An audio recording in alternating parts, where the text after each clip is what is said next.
The visions of chapters 21 to 22 are mainly to do with the turmoil and anguish that the Assyrian Empire was causing towards the end of the 8th century BC. The vision that begins chapter 21 shows the prophet in an unusually high state of fear and emotion. It is thought that the background is an attempted alliance between Babylon and Judah against Assyria, who was now ruled by Sennacherib. Scholars seem to differ as to whether Babylon was trying to persuade Judah to join them, or whether it was the other way round, and it is not clear whether it was actually formed. In 2 Kings 20, we had the story of Hezekiah's illness that he was supposed to die from, though through Isaiah the Lord granted him a few more years. At verse 12 of that chapter, King Merodach Baladan of Babylon sends envoys and a present, for he had heard that Hezekiah was sick. Hezekiah foolishly shows these envoys all his riches, and because of this, Hezekiah predicts that all this wealth will one day go to Babylon, including some of Hezekiah's sons, who would be castrated and serve as eunuchs in the palace. But this was still some way off. Right now, this king of Babylon seemed to be making some progress against Assyrian tyranny, and many nations were feeling hopeful.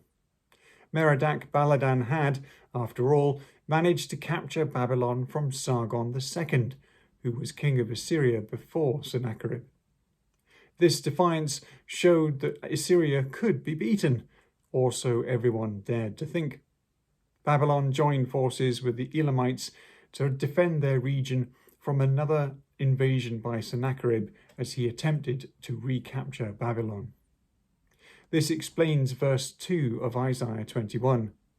Isaiah tells 2 nations, Elam and the Medes, to attack Assyria as the treacherous villain once again invades their lands. But verses 3 to 4 show Isaiah gripped with horror. God has revealed to him that all attempts to resist Assyria will fail. Babylon will be captured, and the report of the watchman in verse 9, Babylon is fallen, is taken up in Revelation when Rome is finally destroyed. But all those who made alliances with each other and started to throw off the heavy shackles which Assyria had laid on them now faced the same fate as Elam, the Medes, and of course Babylon. Everyone could expect a visit from Sennacherib, and even if it took several years, it would come. The following oracles in chapter 21 seem to speak of this turmoil and destruction, which then took place among neighbouring places like Edom and the Arabs nearby. Isaiah, of course, knew what the Lord was planning and would surely accomplish. Chapter 2 presents Jerusalem, especially its leaders, acting inappropriately. They are celebrating, but why? It may be that they still think, with all their preparations, that they will succeed against the inevitable Assyrian response.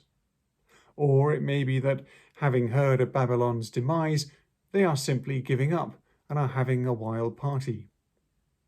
In either case, they are not attending to what the Lord may do, but are instead assuming that the normal course of human politics will be run, whether for good or ill. Shebna is singled out for fierce criticism, and some think that he has been one of the party, or perhaps the leader of it, who argued for making alliances with Egypt and perhaps Babylon against Assyria. Perhaps also the discussion around a grand tomb in Jerusalem is a sign that Shebna realized he had played his hand and lost, and anticipated his death in the near future. He was, therefore, preparing a resting place of glory for himself. But the Lord, obviously completely disgusted with him for what he has done to his master's house, will hurl him away. He is replaced by Eliakim, who is described in wonderful terms. Verse 25 then poses a problem, because it is not clear if it refers to Shebna or Eliakim. It seems likely to be Eliakim, so why the abrupt change in destiny? Most scholars guess that he was, in the end, no improvement on Shebna. But perhaps Isaiah simply means that despite his promotion and new favour, the impending disaster will remove him anyway. Unfortunately, these visions depend on so many details that were known at the time, but are now lost. We can at least see and learn from the thrust of these visions, which underscore the misplaced trust in human alliances and preparations and other worldly ways. Israel, tiny nation that it was, could always fare well in a world of emerging superpowers, so long as it relied on the King of Kings.